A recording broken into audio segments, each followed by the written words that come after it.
السلام علیکم ورحمۃ اللہ وبرکاتہ۔ محترم دوستو، آج ہم قرآن پاک کی بہت ہی بابرکت صورت یعنی سورہ محمد کے بارے میں جانتے ہیں کہ اس کے پڑھنے کے کیا کیا فائدے ہیں۔ اللہ پاک کی بارگاہ میں دعا ہے کہ جتنے بھی ناظرین اس ویڈیو پر ہیں، اللہ پاک تمام کی پریشانیوں کو دور عطا فرمائے، تمام کی دلی جائز مقاصد تمناؤں کو پورا فرمائے۔ یاد رکھیے دوستو، تمام پریشانیوں کو دور کرنے والی ذات صرف اور صرف اللہ رب العزت کی ہے، لیکن اللہ پاک نے ہم انسانوں کی ہدایت کے لیے اپنے پیارے محبوب حضور صلی اللہ تعالی علیہ وسلم کو ایسی بابرکت کتاب عطا فرمائی یعنی قرآن مجید کہ جس کے اندر تمام روحانی و جسمانی بیماریوں کا علاج موجود ہے۔ قرآن پاک پڑھنے کی برکت سے انسان کو بے شمار فائدے حاصل ہوتے ہیں۔ اللہ پاک قرآن پاک پڑھنے کی برکت سے انسان کے کاروبار میں برکتیں عطا فرماتا ہے۔ قرآن پاک پڑھنے سے انسان کی دلی مقاصد تمنائیں پوری ہو جاتی ہیں، بگڑے ہوئے کام بن جاتے ہیں، کاروبار کی بندشیں ختم ہو جاتی ہیں۔ اگر آپ حضرات پریشان ہیں یا کسی پریشانی سے نجات پانا چاہتے ہیں تو روزانہ سورہ محمد کی تلاوت کر لیا کریں یا سن لیا کریں۔ انشاءاللہ عز و جل اللہ پاک قرآن پاک کی تلاوت کرنے کی برکت سے آپ کی تمام پریشانیوں کو دور فرما دے گا۔ آئیے دوستو، اسی بابرکت سورت یعنی سورہ محمد کو سن لیتے ہیں۔ اعوذ باللہ من الشیطان الرجیم، بسم اللہ الرحمن الرحیم۔ الذين كفروا وصدوا عن سبيل الله أضل أعمالهم والذين آمنوا وعملوا الصالحات وآمنوا بما نزل على محمد وهو الحق من ربهم كفر عنهم سيئاتهم وأصلح بالهم ذلك بأن الذين كفروا اتبعوا الباطل وأن الذين آمنوا اتبعوا الحق من ربهم كذلك يضرب الله للناس أمثالهم فإذا لقيتم الذين كفروا فضرب الرقاب حتى إذا أثخنتموهم فشدوا الوثاق فإما منا بعد وإما فداء حتى تضع الحرب أوزارها ذلك ولو يشاء الله لانتصر منهم ولكن ليبلو بعضكم ببعض والذين قتلوا في سبيل الله فلن يضل أعمالهم سيهديهم ويصلح بالهم ويدخلهم الجنة عرفها لهم يا أيها الذين آمنوا إن تنصروا الله ينصركم ويثبت أقدامكم والذين كفروا فتعسا لهم وأضل أعمالهم ذلك بأنهم كرهوا ما أنزل الله فأحبط أعمالهم أفلم يسيروا في الأرض فينظروا كيف كان عاقبة الذين من قبلهم دمر الله عليهم وللكافرين أمثالها ذلك بأن الله مولى الذين آمنوا وأن الكافرين لا مولى لهم إن الله يدخل الذين آمنوا وعملوا الصالحات جنات تجري من تحتها الأنهار والذين كفروا يتمتعون ويأكلون كما تأكل الأنعام والنار مثوى لهم وكأي من قرية هي أشد قوة من قريتك التي أخرجتك أهلكناهم فلا ناصر لهم أفمن كان على بينة من ربه كمن زين له سوء عمله واتبعوا أهواءهم مثل الجنة التي وعد المتقون فيها أنهار من ماء غير ياس وأنهار من لبن لم يتغير طعمه وأنهار من خمر لذة للشاربين وأنهار من عسل مصفى ولهم فيها من كل الثمرات ومغفرة من ربهم كمن هو خالد في النار وسقوا ماء حميما فقطع أمعاءهم ومنهم من يستمع إليك حتى إذا خرجوا من عندك قالوا للذين أوتوا العلم ماذا قال آنفا أولئك الذين طبع الله على قلوبهم وعلى سمعهم أولئك الذين طبع الله على قلوبهم واتبعوا أهواءهم والذين اهتدوا زادهم هدى وآتاهم تقواهم فهل ينظرون إلا الساعة أو تأتيهم بغتة فقد جاء أشراطها فأنى لهم إذا جاءتهم ذكراهم فاعلم أنه لا إله إلا الله واستغفر لذنبك وللمؤمنين والمؤمنات والله يعلم متقلبكم ومثواكم ويقول الذين آمنوا لولا نزل السورة فإذا أنزلت سورة محكمة وذكر فيها القتال رأيت الذين في قلوبهم مرض ينظرون إليك نظر المغشي عليه من الموت فأولى لهم طاعة وقول معروف فإذا عزم الأمر فلو صدقوا الله لكان خيرا لهم فهل عسيتم إن توليتم أو تفسدوا في الأرض وتقطعوا أرحامكم أولئك الذين لعنهم الله فأصمهم وأعمى أبصارهم أفلا يتدبرون القرآن أم على قلوب أقفالها إن الذين ارتدوا على أدبارهم من بعد ما تبين لهم الهدى الشيطان سول لهم وأملى لهم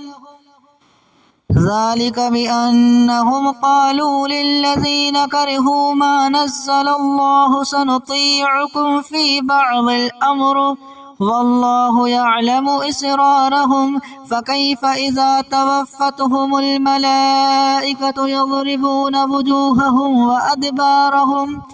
ذلك بأنهم اتبعوا ما أسخط الله وكرهوا رضوانه فأحبط أعمالهم أم حسب الذين في قلوبهم مرض أن لن يخرج الله أضغانهم ولو نشاء لأريناكهم فلعرفتهم بسيماهم ولتعرفنهم في لحن القول والله يعلم أعمالكم ولنبلونكم حتى نعلم المجاهدين منكم والصابرين ونبلو أخباركم إن الذين كفروا وصدوا عن سبيل الله وشاقوا الرسول من بعد ما تبين لهم الهدى لن يضروا الله شيئا وسيحبط أعمالهم يا أيها الذين آمنوا أطيعوا الله وأطيعوا الرسول ولا تبطلوا أعمالكم إن الذين كفروا وصدوا عن سبيل الله ثم ماتوا وهم كفار فلن يغفر الله لهم فلا تهنوا وتدعوا إلى السلم وأنتم الأعلون والله معكم ولن يترككم أعمالكم إنما الحياة الدنيا لعب ولهو وإن تؤمنوا وتتقوا يؤتكم أجوركم ولا يسألكم أموالكم إن يسألكموها فيحفكم تبخلوا ويخرج أضغانكم ها أنتم هؤلاء تدعون لتنفقوا في سبيل الله فمنكم من يبخل ومن يبخل فإنما يبخل عن نفسه والله الغني وأنتم الفقراء وإن تتولوا يستبدل قوما غيركم ثم لا يكونوا أمثالكم. أعوذ بالله من الشيطان الرجيم. بسم الله الرحمن الرحيم. الذين كفروا وصدوا عن سبيل الله أضل أعمالهم والذين آمنوا وعملوا الصالحات وآمنوا بما نزل على محمد وهو الحق من ربهم كفر عنهم سيئاتهم وأصلح بالهم ذلك بأن الذين كفروا اتبعوا الباطل وأن الذين آمنوا اتبعوا الحق من ربهم كذلك يضرب الله للناس أمثالهم فإذا لقيتم الذين كفروا فضرب الرقاب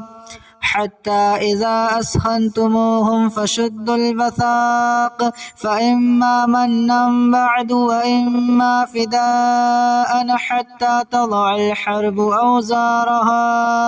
ذلك ولو يشاء الله لانتصر منهم ولكن ليبلو بعضكم ببعض والذين قتلوا في سبيل الله فلن يضل أعمالهم سيهديهم ويصلح بالهم ويدخلهم الجنة عرفها لهم. يا أيها الذين آمنوا إن تنصروا الله ينصركم ويثبت أقدامكم والذين كفروا فتعسا لهم وأضل أعمالهم ذلك بأنهم كرهوا ما أنزل الله فأحبط أعمالهم. أفلم يسيروا في الأرض فينظروا كيف كان عاقبة الذين من قبلهم دمر الله عليهم وللكافرين أمثالها ذلك بأن الله مولى الذين آمنوا وأن الكافرين لا مولى لهم. إن الله يدخل الذين آمنوا وعملوا الصالحات جنات تجري من تحتها الأنهار والذين كفروا يتمتعون ويأكلون كما تأكل الأنعام والنار مثوى لهم. وكأي من قرية هي أشد قوة من قريتك التي أخرجتك أهلكناهم فلا ناصر لهم. أفمن كان على بينة من ربه كمن زين له سوء عمله واتبعوا أهواءهم مثل الجنة التي وعد المتقون فيها أنهار من ماء غير ياس وأنهار من لبن لم يتغير طعمه وأنهار من خمر لذة للشاربين وأنهار من عسل مصفى ولهم فيها من كل الثمرات ومغفرة من ربهم كمن هو خالد في النار وسقوا ماء حميما فقطع أمعاءهم. ومنهم من يستمع إليك حتى إذا خرجوا من عندك قالوا للذين أوتوا العلم ماذا قال آنفا أولئك الذين طبع الله على قلوبهم وعلى سمعهم أولئك الذين طبع الله على قلوبهم واتبعوا أهواءهم والذين اهتدوا زادهم هدى وآتاهم تقواهم فهل ينظرون إلا الساعة أو تأتيهم بغتة فقد جاء أشراطها فأنى لهم إذا جاءتهم ذكراهم فاعلم أنه لا إله إلا الله واستغفر لذنبك وللمؤمنين والمؤمنات والله يعلم متقلبكم ومثواكم. ويقول الذين آمنوا لولا نزلت سورة فإذا أنزلت سورة محكمة وذكر فيها القتال رأيت الذين في قلوبهم مرض ينظرون إليك نظر المغشي عليه من الموت فأولى لهم طاعة وقول معروف. فإذا عزم الأمر فلو صدقوا الله لكان خيرا لهم. فهل عسيتم إن توليتم أن تفسدوا في الأرض وتقطعوا أرحامكم أولئك الذين لعنهم الله فأصمهم وأعمى أبصارهم أفلا يتدبرون القرآن أم على قلوب أقفالها. إن الذين ارتدوا على أدبارهم من بعد ما تبين لهم الهدى الشيطان سول لهم وأملى لهم ذلك بأنهم قالوا للذين كرهوا ما نزل الله سنطيعكم في بعض الأمر والله يعلم إسرارهم. فكيف إذا توفتهم الملائكة يضربون وجوههم وأدبارهم ذلك بأنهم اتبعوا ما أسخط الله وكرهوا رضوانه فأحبط أعمالهم. أم حسب الذين في قلوبهم مرض أن لن يخرج الله أضغانهم ولو نشاء لأريناكهم فلعرفتهم بسيماهم ولتعرفنهم في لحن القول والله يعلم أعمالكم ولنبلونكم حتى نعلم المجاهدين منكم والصابرين ونبلو أخباركم. إن الذين كفروا وصدوا عن سبيل الله وشاقوا الرسول من بعد ما تبين لهم الهدى لن يضروا الله شيئا وسيحبط أعمالهم. يا أيها الذين آمنوا أطيعوا الله وأطيعوا الرسول ولا تبطلوا أعمالكم. إن الذين كفروا وصدوا عن سبيل الله ثم ماتوا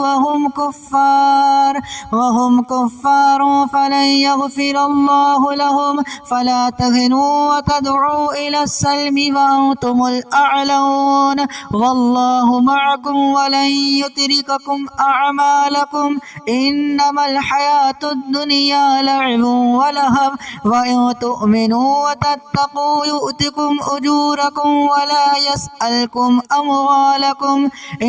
يسألكموها فيحفكم تبخلوا ويخرج أضغانكم. ها